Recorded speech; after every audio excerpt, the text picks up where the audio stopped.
Warning, incoming game over. Warning, incoming game over. Welcome to Game Over Toronto. Leafs win 4-3 in overtime in what ended up being a heck of a nail-biting game. Welcome to Game Over. My name is Lauren. I'm happy to have you here on this Wednesday night game following the Leafs' last road trip down over into Florida. They still somehow have a back-to-back left in the season, even though there's literally only 5 games left. After suffering a terrible loss to the Florida Panthers last night, the Tampa Bay Lightning show up sort of flat to start out, and the Leafs take advantage. All game last night, the Leafs were looking like the second better team for the entire time. And tonight, I mean, I don't know if it was the after-game comments from the coach or if it was the meeting that I'm sure inevitably happened this morning or what, but the Leafs are able to come out alive, awake, and start the game off well. I do want to say thank you all for being here. I finished watching the game and I came over and got set up on my computer after doing things like filling up my water and a couple of other little things.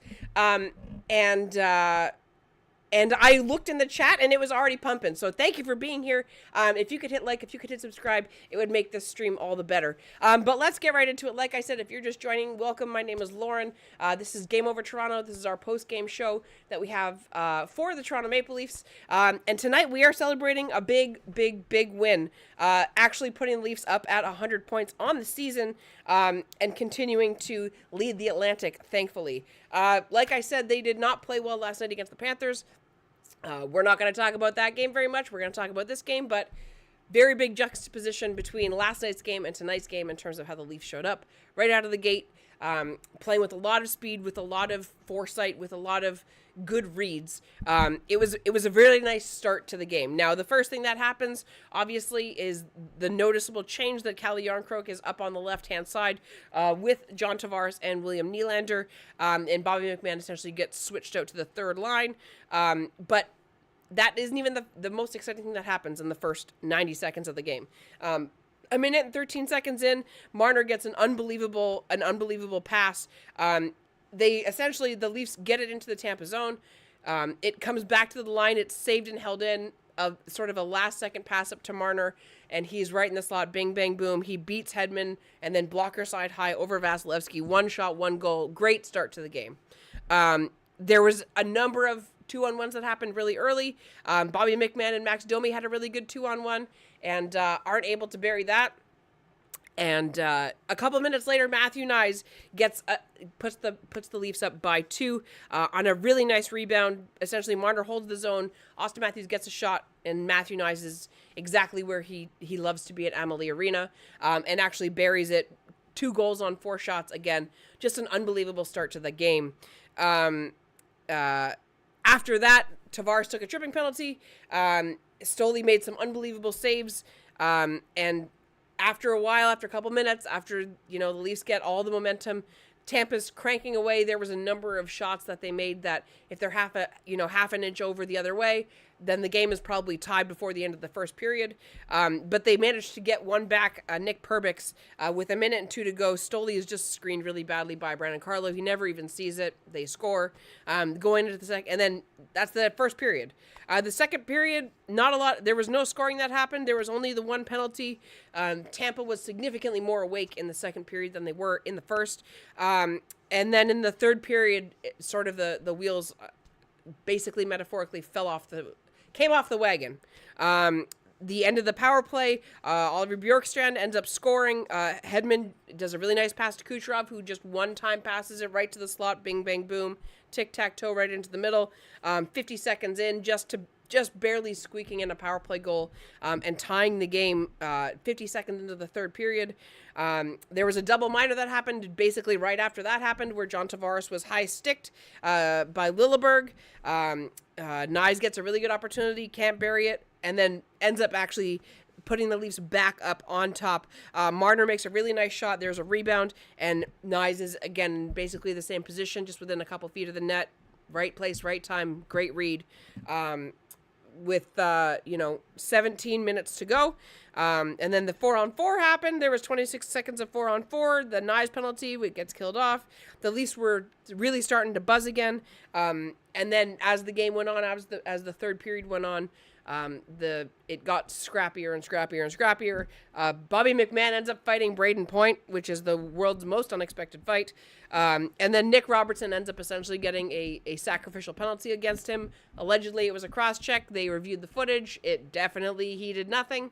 And, of course, Tampa Bay ties it up.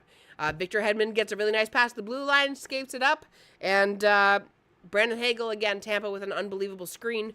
With 8:55 to go, it's a tie game, and it felt like as soon as that happened, it was next goal wins territory. Essentially, the last 10 minutes of the game was it was essentially a 3-alarm fire. It was trading shots at both ends, back and forth and back and forth and back and forth and back and forth and back and forth. There was a really good opportunity by Nick Robertson just as the period was ending. They weren't able to bury it. And then we go to overtime. Stoli makes an unbelievable save on Braden Point, who gets all alone. OEL gets a breakaway, but essentially just has his feet fall out from under him. And then who else but in Amalie Arena, Matthew Knies, getting the hat trick overtime winner, the last game against Tampa before we possibly face them in the playoffs if we get far enough. It's pretty wild that this is game 78 and we still don't know who the Leafs are going to play. We got 4 games left. 4. That's pretty wild if you think about it. Let's see. Yeah, we're facing the Canadiens on Saturday. Sunday is the Hurricanes. And then next Tuesday is the Sabres. And then next Thursday is the Red Wings. It's interesting that we have 3 of our last 4 games were against divisional rivals, even though they're none of those. Well, I mean, Montreal will likely be in the playoffs, but yeah, it was a heck of a game. That overtime back and forth. Oh my gosh, I was going to leave this more for the second period, so let's just transition over to that.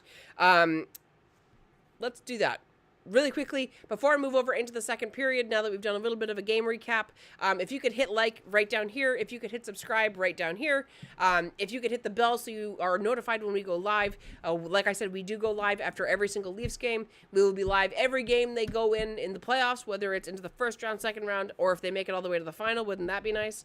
I would love to do this all the way into June. If you could just, if you're new here, then I'm happy that you're here. And if you've been around for a long time and you're already subscribed, I really appreciate you doing that. So let's get over into the second period. If you want to learn more about Game Over, maybe you're a Toronto fan, but maybe you have a family member that's unfortunately a Habs fan. We do have Game Over Montreal channel. We have one for Ottawa. If you're a Winnipeg Jets fan, my condolences, but we also have a Winnipeg Jets Game Over channel as well, and all those links are down below in the description. So let's move over into the second period, and let's talk about the fact that this game, the longer it went on, had more of a playoff feel. Last night against the Panthers, I wouldn't even say the Panthers had a super good game. It was just that the Leafs were terrible. They were not able to really string together more than a single shift.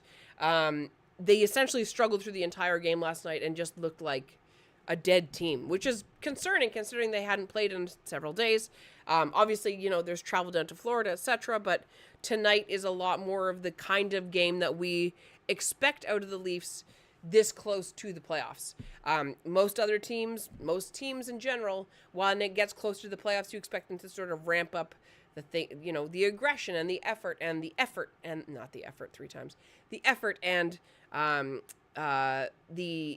decision making and the blocks and the checks are all kind of slowly ratcheted up.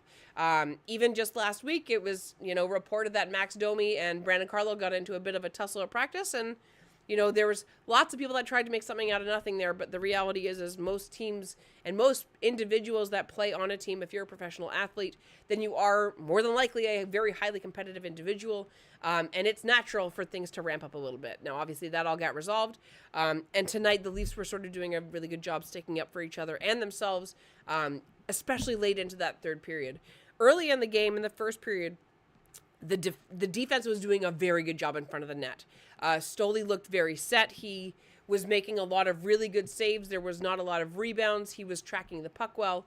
And it sort of felt like the more the game went on, the further out of his crease we kept seeing him.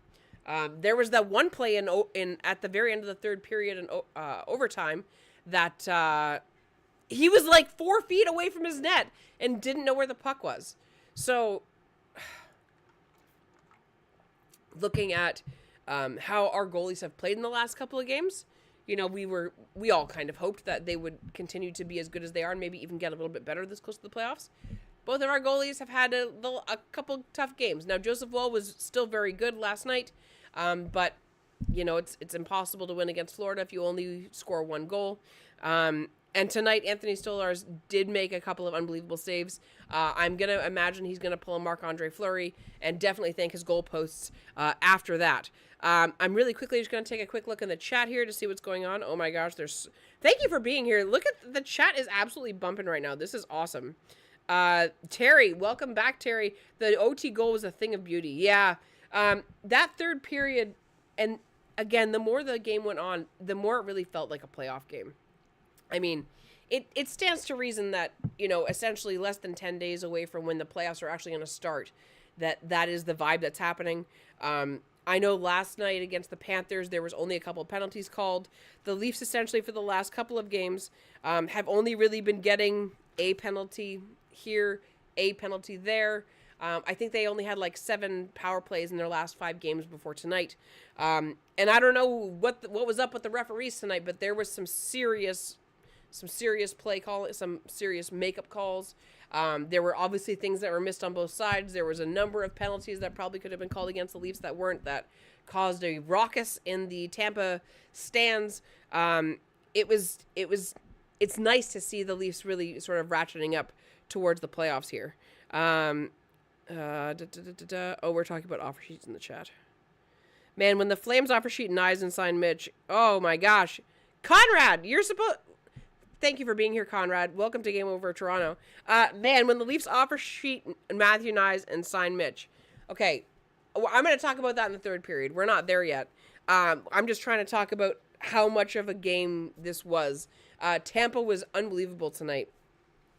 Maybe not in the first 5 minutes, but the more the game went on, the more Tampa looked like the Tampa we've come to expect. However, it does sort of feel like, to some degree, everybody's chomping at the bit to talk about Matthew Knies. But this segment's only been 5 minutes, so let's try and stretch this out a little bit longer. Down in the chat, if you could just tell me what you feel happened in the game in terms of the playoff feel. Oh, David, always with the good comment, David.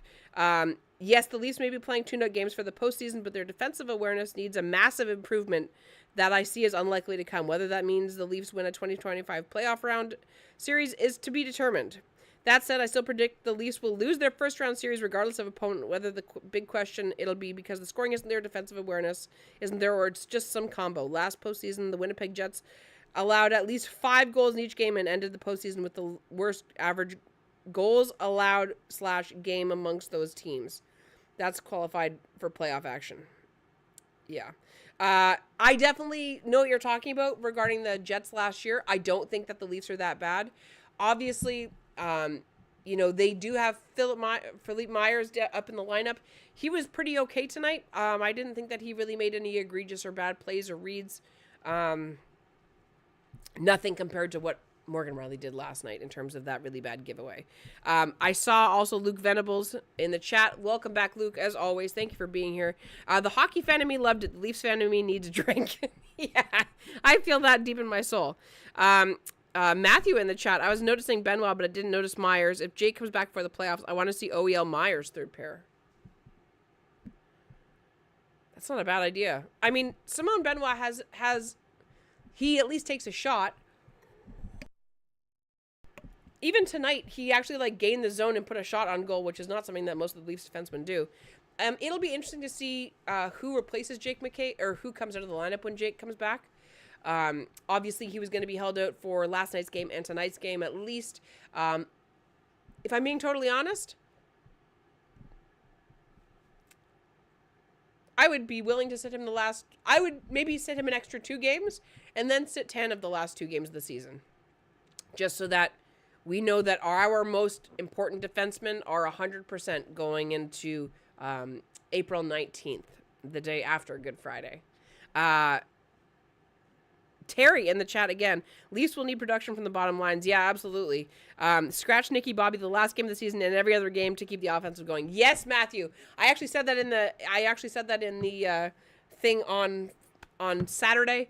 How far do the Leafs have to go to prevent a meltdown in the fan base?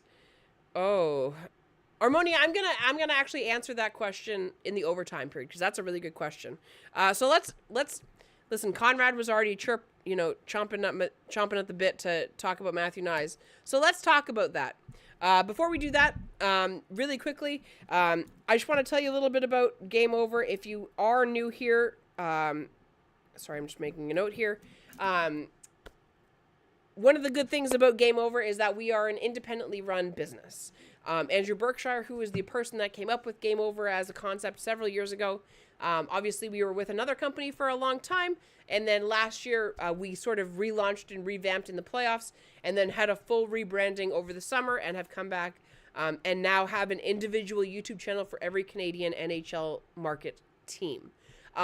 If you are interested in and maybe you own a small business and you want to sponsor another Canadian business and you want to keep money within Canada, or maybe you know of a small business, maybe you have a friend that runs a small business and is looking to do a bit of advertising in a town that has a Canadian market, or maybe you just like our programming and you want to be able to contribute as much as you can to keep this going, to try and make Game Over as successful as we want it to be. We're growing every single year. It's very measurable, and we would love for you to be a part of it. Obviously, if you are not a small business owner and you want to help us out, the best thing that you can do is just hit like, make sure you hit subscribe, and you could actually also go down in the link down below, and you can check out our Patreon. We actually have like a free level tier on Patreon as well. Realistically, it looks like the playoffs, being on the horizon and sort of just around the corner is already ramping up the numbers for watching. So thank you for being here. Even if you only come back for the playoffs, we appreciate it either way. So let's move over into the third period and let's talk about the most important player for the Leafs in tonight's game, and somebody that plays exceptionally well every time he goes down to Tampa, in Matthew Knies. Earlier in the game, he had his 4th career 2-goal game, and to be able to cap that off with an overtime winner for the hat trick, it really feels like after his college team lost that championship down at Emily Arena, every time he goes there, he just turns into an absolute monster. Conrad, as per your comment, you can have Matthew Knies when you pry him from my cold, dead hands. I appreciate that you want him, so do I. It is my personal opinion, if you have not been here before, we know I've gone on this rant, that the most important person for the Leafs to re-sign in this offseason is Matthew Knies. Don't get me wrong, I know Mitch Marner is the big, the big billboard name, but the fact of the matter is, I think Matthew Knies has more intangibles than Mitch Marner does. Mitch Marner does some unbelievable things. He makes some unbelievable plays. He is... Sorry. He makes unbelievable plays. He makes unbelievable reads. He can do magical things with the puck. But he has some things that Matthew Knies doesn't, and Matthew Knies has other things that no one else in the Leafs organization has. I would actually argue that the Leafs already have a player that is somewhat similar to Mitch Marner in William Nylander. They are very similar sort of players in terms of their capability to make unbelievable passes, unbelievable reads. At least once a game, they will make a pass that will make you audibly moan. And so if you're asking me, Conrad, I don't blame you for wanting to offer sheet Matthew Knies. And I think that he has earned as big a paycheck as one can fathom, if I'm being totally honest. I think that he is a harder person to replace in terms of the fact that he is literally 22 years old. The fact that he is 6'4" and essentially 225 pounds of American AAA grade beef. He is quite the big guy. And on top of that, he is only 21 years old. He is at the very beginning of his career. And Mitch Marner has been around for a long time. if I know Mitch had a very good world champion, four-nation face-off, but Matthew Knies in the playoffs, man. Matthew Knies has scored game winners before. He has assisted on game winners. He, in the playoffs, is hard to replace. He's very hard to replace. Oh, gosh, Conrad. Not as big as Dustin Wolf's. You're not wrong.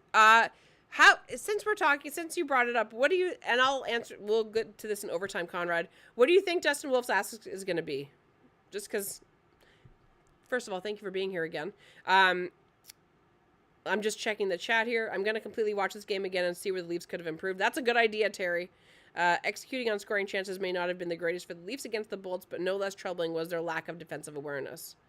Empty net goals shouldn't influence how a team looks in goals allowed. Yeah, that's true. Riley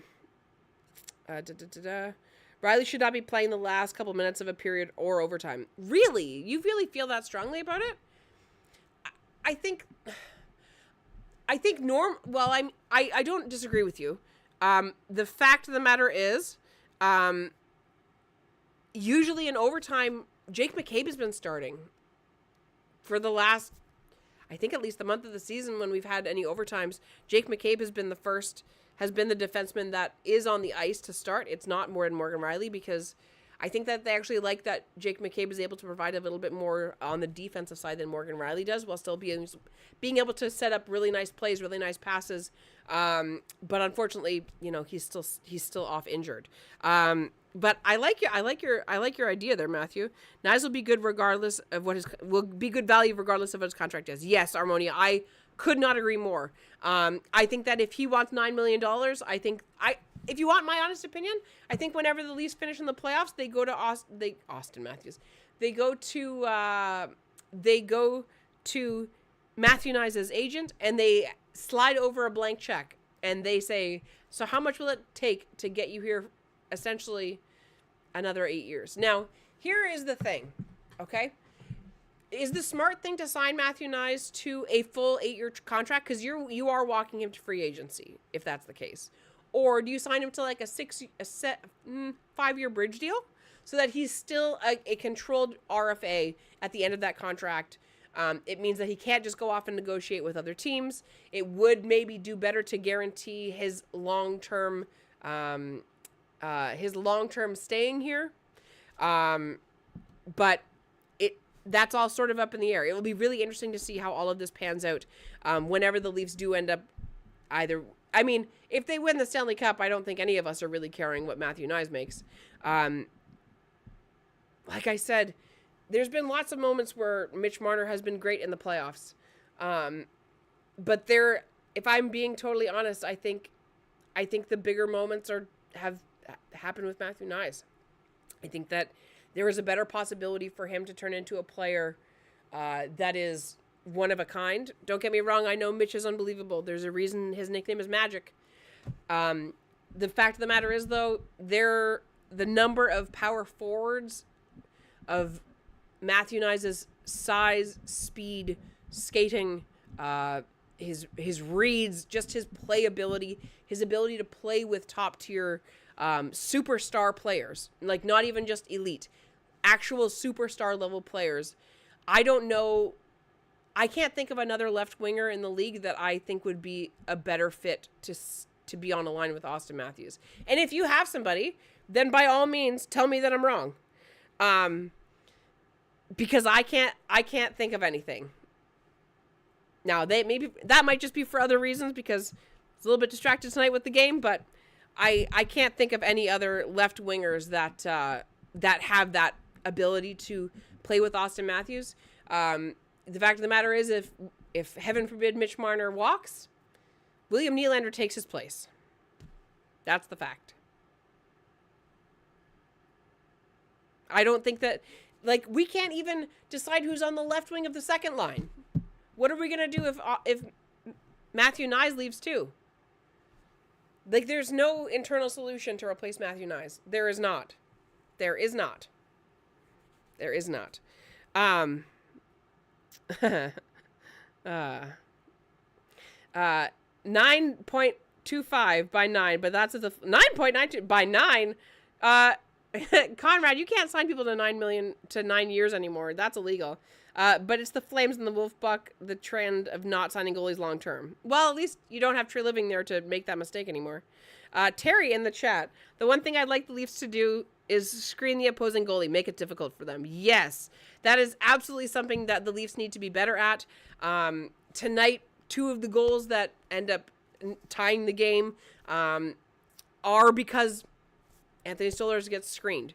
For the most part, especially early in the game, the Leafs were doing a really good job of sort of clearing the front of the net.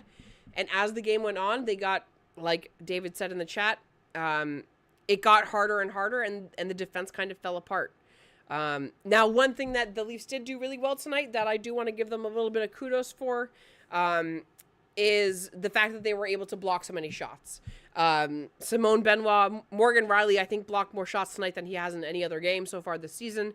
So good to see that he's shaping up for that.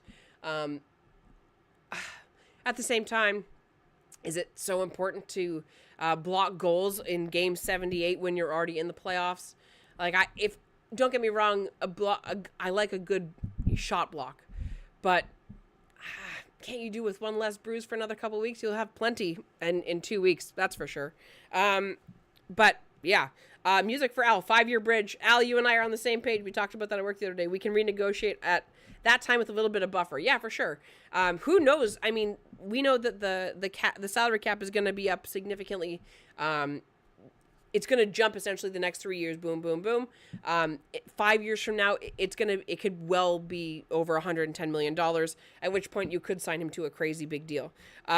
Matthew, Marner will get 13. Yeah, probably. Not in this city, hopefully. Armonia, in 8 years, Matthews will be 35. I don't think we need to plan that far ahead. That's fair. Can't you do the bonus year? No, I don't think you can. No, you can only do 8 is the maximum now, Conrad. It's interesting that their entry-level contracts, Nail Yakupov's and Knies, per season cap hits have been the same at $925. Yakupov is a winger and on his second contract received. 8 is the bonus year. That's why Marner can only get 7 after July 1st. That's right. Thank you, Matthew. It's okay, Conrad. If you're feeling sick, I'm sorry to hear that, and I hope you feel better. I get that. I am also a little bit warm tonight. One good season, his first after 6 seasons in the NHL, chose to try his luck in the KHL, where he's been ever since. Yeah, like I said, I don't think that there's another player that exists in the Leaf system, or really in the league, that they would be able to get for less money than what Matthew Knies deserves. He's gonna ask for 8.5, and he deserves it. He's gonna ask for 9, and he deserves it. I feel more comfortable paying Matthew Knies $9 million for the next 7 or 8 years than paying Mitch Marner 14 for the next 8 years. And I think that as Matthew Knies continues to grow as a player and continues to grow into his giant, massive brick shithouse sized body, I think that he is going to be more and more and more invaluable.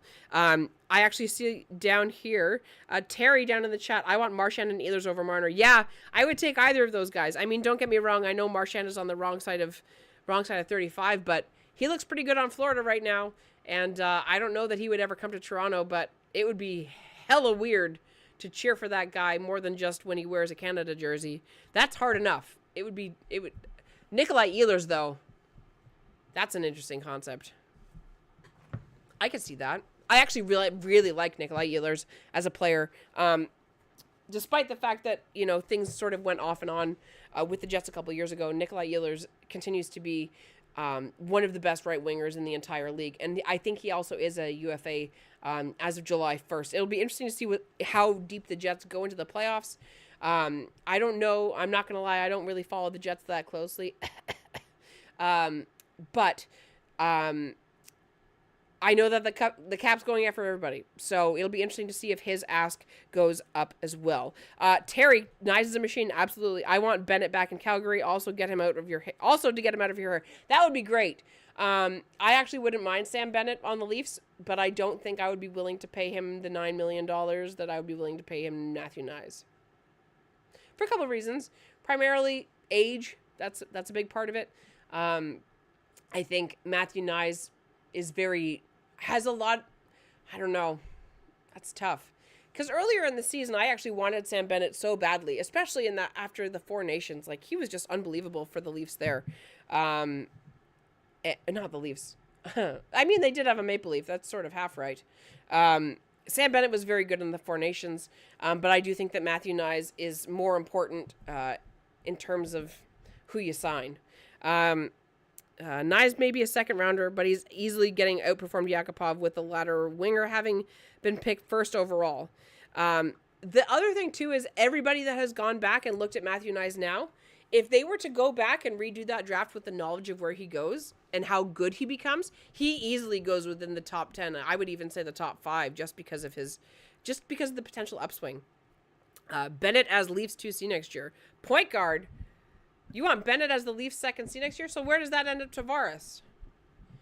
Now, he didn't have a very good night in the faceoff circle last night, but where does that leave Tavares? Do you just let Tavares walk? That's interesting. Okay, well, since we've talked about Matthew Knies a lot, and the chat is bumping, so let's actually just let's get the show on the road here. We're actually making pretty good time. Not an overly short show, but feels like a long one. So let's move over into the overtime period. If you have any questions down in the chat, please put them in there. But before you do that, I'm not going to ask a question if you don't hit like and subscribe. So make sure you do that. And let's get back to some of these questions. There was the one question earlier. Harmonia, I know it was you. Where was your question? There we go. How far do the Leafs have to go to prevent a meltdown in the fan base? In the playoffs, I mean, it's...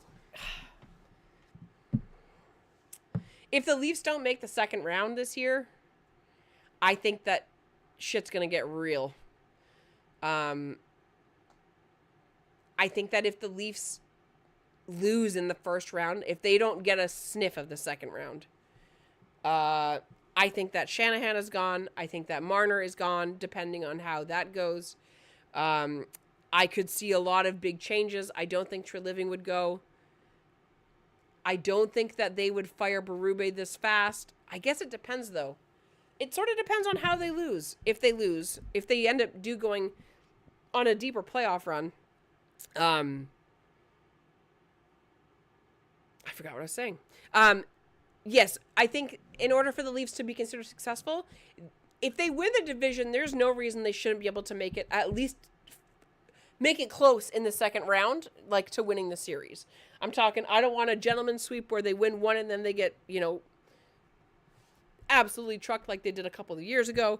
Obviously, last year against Boston, that was a very devastating loss. And I would hate to go through that again. I also don't think that, I couldn't see them firing Craig Berube because I don't think that there is an immediate replacement.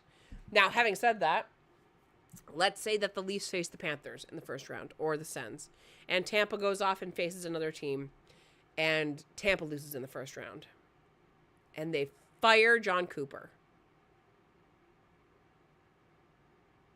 I think that there's a chance that the Leafs could fire Craig Berube and hire John Cooper, similarly to how Sheldon Keefe became the coach of the New Jersey Devils about 3 seconds after he got fired from the Maple Leafs. Tampa obviously has not gone as far in the last couple of years as they are used to going. It would be very, very, very interesting to see if Tampa gets into obviously Tampa's going to make the playoffs at this rate. When they get into the playoffs, how far Tampa goes, I don't know if they would be willing to part with John Cooper, just because I almost, to some degree, feel like he's untouchable in Tampa. Like, he's done so much for the organization. They've been so successful while he's been there. I can't see them making a snap decision like that. However, we know that NHL GMs can be quite impatient. The GM of the Lightning last year decided to not bring back Steven Stamkos. It was a controversial decision. They have not suffered for it. Stamkos has gone to the Predators. He did not play well this year, and by all accounts, it looks like a smart decision. The tricky part is how long is John Cooper's leash for Julien Brisebois? It would be interesting to see.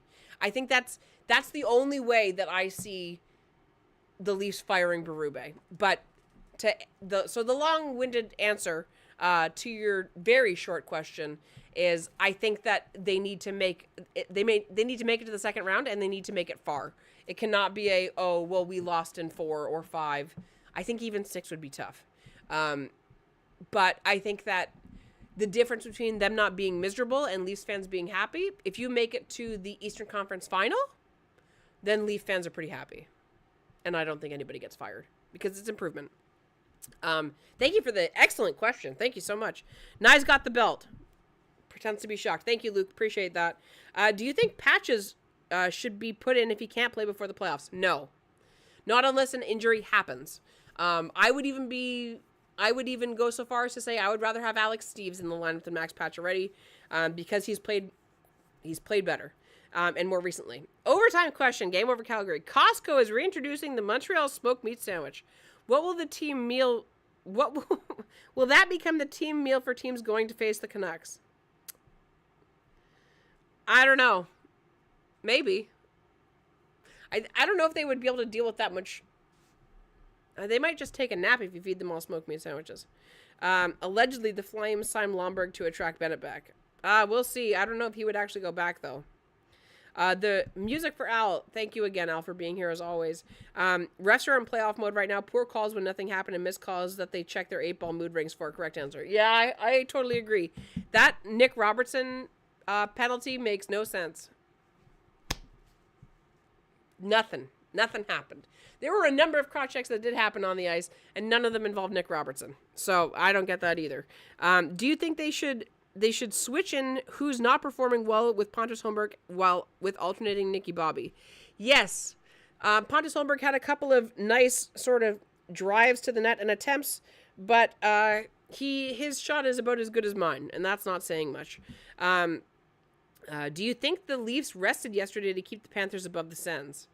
No, I don't think. I don't think the Leafs think about the Panthers that way. I think they're more focused on themselves. I think that the Leafs. I mean, who would you rather Leafs face, the Sens or the Panthers? They've sort of crapped the bed against both teams this year. And then David again in the chat. I do hope Berube takes seriously those players who underperform, including whether outside Austin Matthews 34, Marner, Nylander, Riley, Tavares, Quintet, or outside, reducing such players out time to send a strong message as possible that playing poorly, perhaps like on the past, will come with consequences. There's been many years in the past where William Nylander got benched, not in the playoffs because he is a very good playoff performer. I could see it. I don't know if any of the Leafs have played so bad, or that just one Leaf has played so visibly bad that you could individually target them. Usually if the Leafs aren't playing well, it's a whole line, and you can't bench Austin Matthews and Mitch Marner. That is a way to get fired.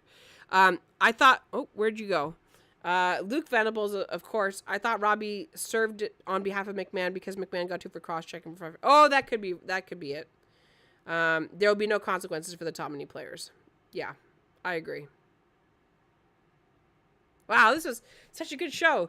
Like, the chat is just absolutely bumping. Also, we only have 7 likes. How dare you? If you could go improve that would be great. Up to 15, come on. That's the mood ring results. Yeah, we might have to name this specific show Mood Ring Referees, because it really does feel like that.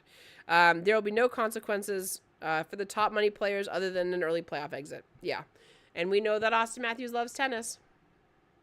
Now, I don't think that he would sabotage the team to go play tennis. I don't genuinely believe that. But, you know, it was a tough game for the Leafs last night, and they didn't have the effort that they should have. So, you know, I think it's only natural that we all have that thought of, well, is this a preview for 2 weeks from now? And all we can do is hope that it's not. We'll do a couple more questions and then we'll wrap it up here. Matthews at the Four Nations face-off. They were there for Elias Pettersson Center with Sam Hallam, the head coach of the relevant Swedish team, having claimed to have been discussed with EP40s. Okay. Well, David, this is a very long statement, so I don't know if I'll be able to get to it. But Conrad, I really liked your Costco question. That was hilarious. When I think of the term point guard, I think the Raptors more than any other NHL team. Yeah, Matthew, as I said before, Knies will be an impact player in the playoffs. He will make it worth a higher end contract. I absolutely agree. Couldn't agree more. I could not agree more. So let's wrap up the stream there. You can find me on Blue Sky at Lauren and the Six. Obviously, you can follow the Game Over Network as well. All of the different hosts for Toronto are down below. We have Zach, we have Dominic. Occasionally when, this Saturday we will have our crossover stream because it is playing against the Montreal Canadiens. So that will be a very exciting night. Essentially the last Saturday hockey night in Canada before the playoffs. And of course it will be a inter-Canada rivalry, inter-Atlantic division rivalry. I imagine that the Habs are going to come out absolutely on fire. Lane Hudson has just continued to be an absolute nightmare. Will be interesting to see how all of that shapes up. But we will see you this weekend. So thank you for being here. If you could hit like, if you could hit subscribe again. If you already have, I really appreciate it. If you haven't yet, then if you could just do that, that would be great. Make sure you leave a comment in the comment box down below if you have any advice or if you have any suggestions on anything that you would like us to touch on for Saturday's game. Like I said, you can find me on Blue Sky at Lauren and the Six. You can follow the Game Over Network. You can follow all the other hosts, and all of those links are down below in the description. So thank you for being here. Leafs big win, 4-3 over Tampa Bay in overtime. This has been Game Over Toronto on Wednesday, April the 9th. Have yourself a wonderful night, everybody, and we will see you on Saturday.